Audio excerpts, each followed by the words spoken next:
لوگوں کو شب برات کا حوالہ بھی نہیں مل رہا، حالانکہ ترمذی شریف میں حدیث موجود ہے، صحاح ستہ کی روایت ہے، ترمذی میں موجود ہے۔ پہلے کہتے ہیں صحاح ستہ سے دکھاؤ، جب صحاح ستہ سے مل گئی تو آپ اور کدھر جانا ہے؟ اور ابن ماجہ میں موجود ہے مولا علی کی روایت، اور ذرا ترتیب دیکھیے گا، یہ ترمذی کی حدیث ہے، اور امام ترمذی نے تو پورا باب باندھا ہے 15ویں شعبان پر، پورا باب۔ اب تمہاری مرضی ہے اگر تم نئی بات کو سمجھنا چاہتے، لیکن میں نے پہلے بھی کہا تھا، پھر کہتا ہوں، اگر ہمیں کوئی شخص کہتا ہے کہ شب برات کو اٹھ کے نفل نہ پڑھو، تو بھائی نفل ہم نے پڑھنے اللہ کی رضا کے لیے، ہمیں کسی بندے سے ڈگری لینے کی ضرورت نہیں، نہ تو ہمارے اور رب کے درمیان معاذ اللہ کوئی وسیلہ ہے کہ تو کہے گا تو پڑھیں گے، جب دل کرے گا پڑھیں گے، اور جتنے دل کرے گا پڑھیں گے۔ ہم تو نفل کہہ رہے ہیں اس کو، ہم نے کب کہا ہے ضروری ہے؟ جو عشاء پڑھ کے سو جائے، فجر تک سویا رہے، ہم اس کو گناہگار نہیں کہہ رہے، لیکن یہ ضرور کہیں گے کہ گولڈن چانس مس کر دیا اس نے چانس مس کیا ہے، یہ تو اللہ کی رحمت کا موقع تھا۔ حضرت سیدہ عائشہ صدیقہ رضی اللہ تعالی عنہ ارشاد فرماتی ہیں کہ شعبان کی 15ویں رات تھی، یعنی شب برات کی رات، فرماتی ہیں شعبان کی 15ویں رات تھی، میں نے اچانک نظر ڈالی تو حضور میرے بستر میں تھے، پھر میری نظر پڑی تو حضور نہیں تھے، میرے دل میں گمان آیا، خیال آیا کہ شاید کسی اور زوجہ کی طرف حضور کا میلان تباہ ہو گیا ہو، وہاں تشریف لے گئے ہوں۔ فرماتی میں اٹھی باہر گئی تو نبی کریم علیہ السلام جنت البقیع میں تھے، قریب ایک جگہ پہ حضور دعائیں مانگ رہے تھے۔ فرماتے میں گیا تو حضور فرمانے لگے، ابو بکر کی بیٹی تو نے کیا گمان کیا کہ اللہ کا رسول تیری حق تلفی کرے گا؟ عرض کی حضور آپ مالک ہیں، کہیں اور جانا چاہیں تو میری طرف سے پابندی نہیں۔ کہتی ہے وہاں کھڑے کھڑے میرے رسول کریم نے بیان فرمایا، یہ ترمذی کے لفظ ہیں، حضور نے فرمایا عائشہ یہ شعبان کی 15ویں رات ہے، مدینے میں سب سے زیادہ بکریاں بنو کلب کا قبیلہ پالتا تھا، فرمایا آج کی رات بنو کلب کے قبیلے کی بکریوں کی تعداد کے مطابق اللہ میری امت کے لوگوں کی بخشش فرما دے گا۔ یہ وہ رات ہے۔ جناب عائشہ صدیقہ رضی اللہ تعالیٰ عنہ نے بات رات کو سنی تنہائی میں نبی پاک سے، رات کو تنہائی میں حضور سے سنی، سویرے جناب عائشہ نے کل امت کو بتائی۔ اگر یہ بات اہمیت والی نہ ہوتی تو بی بی صاحبہ آگے روایت کرتی، یہ کتابوں میں آتی، یہ لوگوں کو بتاتی۔ حضرت عائشہ نے روایت کیا، اور مولا علی شیر خدا نے تو کھل کے کہا، ابن ماجہ میں حضرت علی سے پیار کرنے والوں کے لیے الگ عنوان، مولا علی نے کھل کے فرمایا شعبان کی 15ویں رات کو رات عبادت کرنا اور سویرے روزہ رکھنا۔ حضرت علی کے لفظ بائی نے ہی سیاستہ میں رات کو عبادت کرنا، دن کو روزہ رکھنا۔ ویسے تو رب کریم ہر روز تہجد کے وقت پہلے آسمان پر نزول اجلال فرماتا ہے، اور لوگوں کو فرماتا ہے کوئی بخشش مانگنے والا؟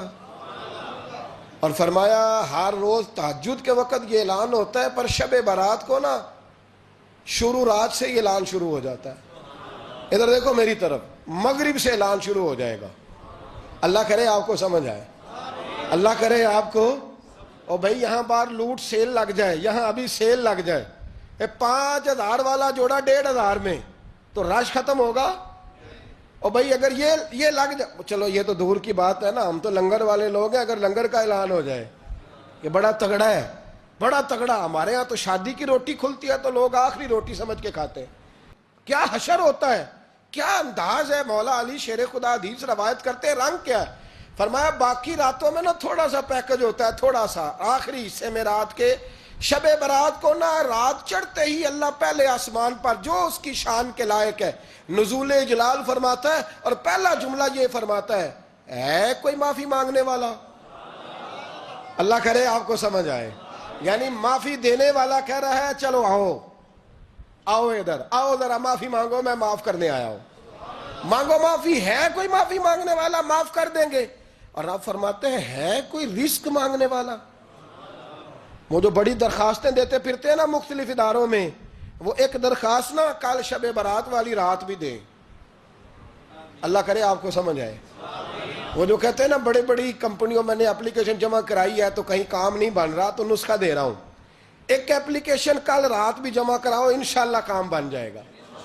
اور میں نہیں کہہ رہا، مولا علی شیر خدا فرما رہے ہیں، اور وہ خود نہیں فرما رہے، وہ نبی پاک کا فرمان نقل کر رہے ہیں، اور وہ رسول اللہ صلی اللہ علیہ وسلم کی بات نہیں بیان کر رہے، وہ کہتے ہیں رب فرماتا ہے کوئی روزی مانگنے والا؟ سارے سیٹھوں نوابوں جاگیرداروں کے پاس جا جا کے تھک گئے ہو ایک دن میرے کہنے پر، ایک رات، ایک دیہڑی، ذرا شب برات والی لگا کے تو دیکھو۔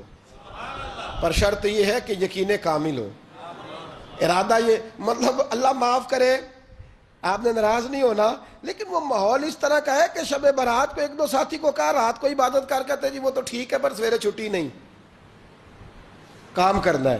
یعنی رب کہہ رہا ہے کہ تو آ جا شب برات کی رات، جو مانگے گا وہ تجھے، لیکن یہ ادھر نہیں توجہ کر رہا، یہ کہتا ہے سویرے 10 بجے دکان نہ کھلی تو مشکل ہو جائے گی، دفتر نہ گیا تو حالات، آپ دیکھیں ذرا، اب جب یقین اس طرح کا ہو تو پھر تو بھائی ساری زندگی اداروں میں درخواستیں دینی ہے، پھر آپ جیسا آپ کا مزاج ہوگا، اللہ تعالیٰ تو بندے کے گمان کے قریب ہے۔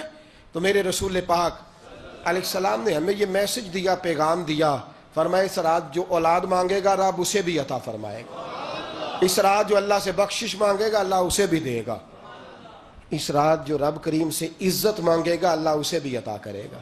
شارحین نے لکھا اس رات جو رب سے پردہ پوشی مانگے گا اللہ اسے پردہ پوشی بھی عطا کرے گا، جو جنت کا سوالی ہوگا رب اپنے فضل سے عطا فرمائے گا۔ کوشش فرمائیں، کوشش فرمائیں۔ 10 محرم کو ہمارے ہاں لوگ جاتے ہیں قبرستان، وہ کسی حدیث سے ثابت نہیں، میں منع نہیں کر رہا، جائیں، 9 محرم کو جائیں، 10 کو جائیں، 11 کو جائیں، 8 کو جائیں، سفر میں جائیں، ربیع الاول میں جائیں، قبرستان میں جب بھی جائیں، منع نہیں ہے، لیکن شب برات والی رات تو خود رسول کریم گئے ہیں نا قبرستان۔ اب جو بات میں نے سمجھانی ہے اس کو سمجھیں، نبی پاک کی والدہ کا مزار نہیں ہے وہاں جنت البقیع میں، حضور کے کو بھائی بہن، حضور کیا کرنے گئے؟ امت کی بخشش کے لیے گئے۔ شب برات کی رات لالچی نہ بنے کہ صرف میں نے اپنے لیے روزی مانگنی ہے، کل امت کے لیے مانگے، رب کریم سے مانگے، اپنے بھائی کے لیے مانگے، اپنی بہن کے لیے مانگے، اپنے بیٹے کے لیے مانگے، اپنی بیٹی کے لیے مانگے، اللہ کریم سے۔ یہ مانگنے کی رات ہے۔ پچھلی راتی رحمت رب دی کرے بلند آوازہ، بخشش منگن وارے کارن کھلا جے دروازہ، آئیں اللہ کی بارگاہ میں اس رات کو کھل کے دعا مانگیں۔ قبرستانوں میں نا کچھ قبریں ایسی ہیں کہ جو بتاتی ہیں کہ سالوں بیت گئے ہیں کوئی آیا نہیں، کچھ قبریں بتاتی ہیں، اور کچھ بڑے قبرستان بڑے شہروں میں ایسے بھی ہیں کہ جن کا گورکن کہتا ہے کہ مجھے کمیٹی نے کہہ دیا ہے جہاں 4-5 سال کوئی نہ آئے وہاں نئی قبر بنا دیا کرو، وہاں نئی قبر بن جاتی ہے معاذ اللہ۔ او بھائی کچھ ہیں ایسے، کچھ ہیں، یہ جائیں نا اکبر بادشاہ یہاں لیٹا ہے لاہور میں، تو شعر لکھا ہوا ہے، بر مزارے ماں غریباں نے گلے پروانہ سوزز نے صدائے بلبلے، فارسی کا مقولہ لکھا ہے اس کی قبر پہ، کہتا ہے میں وہ غریب ہوں، عالم بادشاہ ہے مقبرے میں لیٹا ہے، کہتا ہے میں وہ غریب ہوں کہ نہ یہاں کوئی پروانہ آتا ہے نہ بلبل آ کے گیت گاتی، کوئی آتا ہی نہیں، کوئی فاتحہ نہیں پڑھتا، کوئی فاتحہ نہیں پڑھتا۔ او بھائی کئی قبریں ایسی ہیں جن پہ سالوں بیت گئے کوئی لوٹا نہیں۔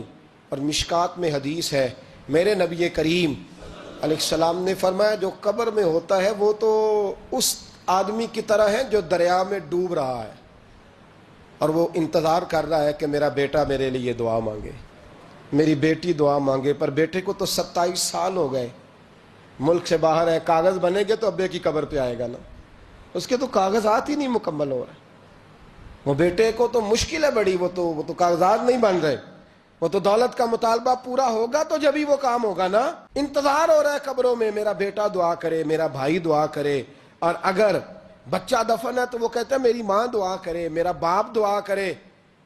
کوشش کریں شب برات بعد از مغرب یہ رواج پیدا کریں، یہ رسول اللہ کا طریقہ ہے صلی اللہ علیہ وسلم۔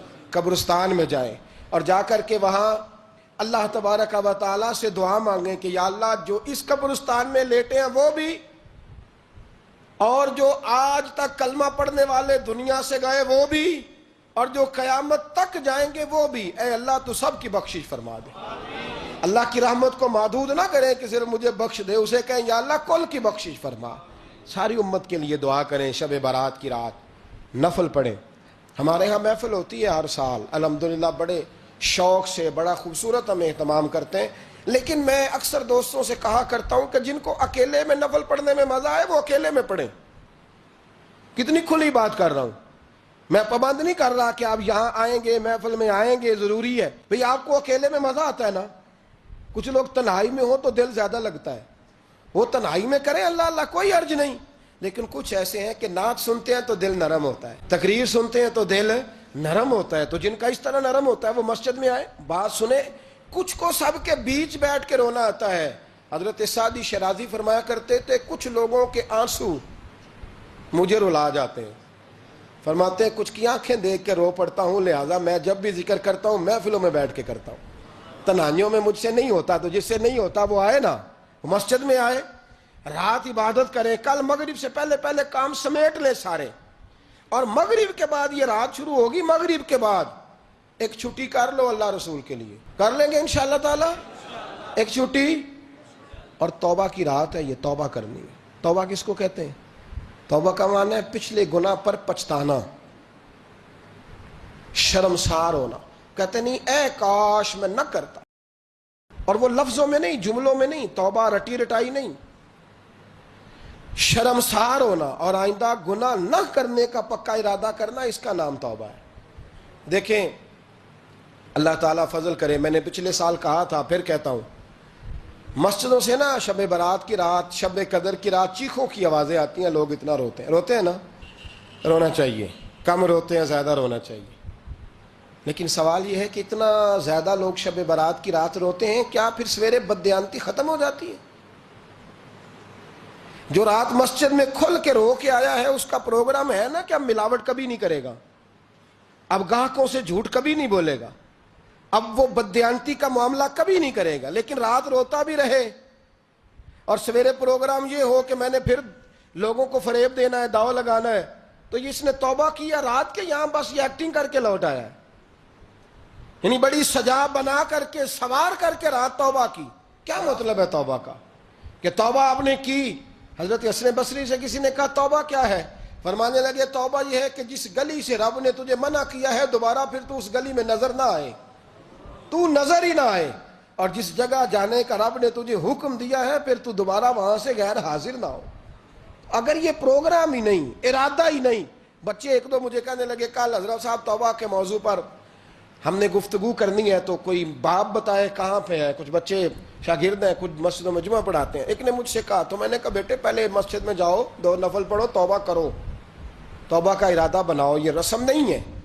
وہ نعت خواں بھی تو توبہ کر لینا جو شب برات کے دن لوگوں کو توبہ کرانے آیا ہے اور 25,000 کا سودا کر کے آیا ہے، تو آج اس کام سے تو توبہ کرنا، یہ نوٹ پھکوانے سے تو توبہ کرنا، یہ رسم ہے، ساری رات توبہ توبہ توبہ توبہ، یہ کیا معنی ہے اس کا؟ کیا مطلب کریں؟ امام غزالی فرماتے ہیں کہ ایک آدمی بادشاہ کا گارڈ تھا، سپاہی تھا، اس کا پہرے دار تھا، نگرانی کرتا تھا، بڑی وفاداری سے نوکری کرتا رہا، بادشاہ نے اسے تنخواہ کے علاوہ بھی بڑا نوازا، اسے بادشاہ نے بڑے الاؤنسز دیے، بادشاہ نے بڑا کچھ دیا، مکان دیا۔ کچھ سالوں کے بعد بادشاہ کو پتا چلا کہ یہ میرے لیے نہیں آتا تھا، اس کی تو میری کنیز پر نظر تھی، اس نے تو رات کی ڈیوٹی اس لیے لگوائی تھی کہ کنیز پر نظر تھی۔ تو امام فرماتے ہیں کہ بتاؤ پھر وہ بادشاہ اس کے ساتھ کیا سلوک کرے گا؟ وہ کیا سلوک کرے گا؟ تو لوگ کہنے لگے حضور لگتا یہ ہے کہ وہ نا 4-5 حصوں میں کاٹ کے تو کتوں کے آگے پھینکے گا۔ آپ فرمانے لگے میرا رب تو بڑا ہی کریم ہے، وہ تو ایسے نہیں کرتا، لیکن بتلاؤ اگر اسے پتا چلے کہ یہ رسم کے لیے آیا ہے، اس کی تو نظر ہی مال پہ ہے، یہ تو سویرے بدلے گا نہیں، یہ تو دھوکہ دے رہا ہے، یہ تو توبہ کرنے آیا ہی نہیں، اس نے تو ڈھونگ رچایا ہے، اسے تو پہلے سے خبر ہے، تو پھر تم کیا امید رکھتے ہو؟ پھر کیا رویہ رکھتے ہو؟ شب برات کی رات دھاڑے مار مار کے رونا اور صبح اسی طرح دھوکہ دینا، اسی طرح فریب کرنا، اسی طرح جھوٹ بولنا، اسی طرح بددیانتی کرنا، اسی طرح لوگوں کو لوٹنا، تو یہ رسم نہیں ہے توبہ۔ توبہ تو بدل جانے کا نام ہے، توبہ تو پھر سنور جانے کا نام ہے۔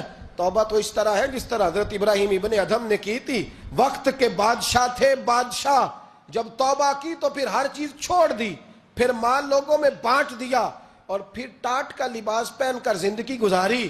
لوگوں نے کہا حضور یہ تبدیلی ہے؟ فرمایا تبدیلی نہیں، یہ میری توبہ ہے، یہ میری توبہ ہے۔ جب توبہ کی تو پھر بدل کے کی، جب توبہ کی تو پھر تبدیل کیا آپ نے. یہ کیا توبہ ہوئی؟ ساری رات روتے رہے, سویرے دکان پہ جا کے پھر قسم اٹھائی کہ مجھے تو پڑتا ہی 11,000 کا ہے. یہ توبہ ہے؟ تو آپ نے اور میں نے توبہ کرنی ہے تو انشاءاللہ تعالیٰ اس طرح کرنی ہے کہ پھر 15ویں شعبان کو بدل جائے. اور مجھے پتا کیوں یہ شب برات کیا لگتا ہے, مجھے کبھی کبھی یوں لگتا ہے کہ رب فرماتا ہے کہ رمضان سے 15 دن پہلے ہی پکی سچی توبہ کر لے, تیاری کر, پاک صاف ہو جا, تاکہ جب رمضان آئے نا تو پھر تجھے پاک ہونے کی ضرورت نہ پڑے. بس پھر تو آتا جائے اور میں تیرے اوپر رحمتیں نچھاور کرتا جاؤں. بس تو پہلے ہی تیاری کر, 15 دن پہلے ہی, 14 دن پہلے تیار ہو جا. کل رات اپنے آپ کو ذہنی طور پر تیار کریں, بچوں کو تیار کریں, گھروں کو تیار کریں. اب جب مہمان آتے ہیں نا بڑا کچھ کرتے ہیں. شب برات آئے تو مصلے ایک دفعہ دھویا کریں, ایک دفعہ مصلے دھویا کریں. فرش دھوتے ہیں نا, مہمانوں نے آنا ہے تو ایک کمرے کا فرش دھو کے صاف کریں کہ خواتین نے یہاں ساری رات نماز پڑھنی.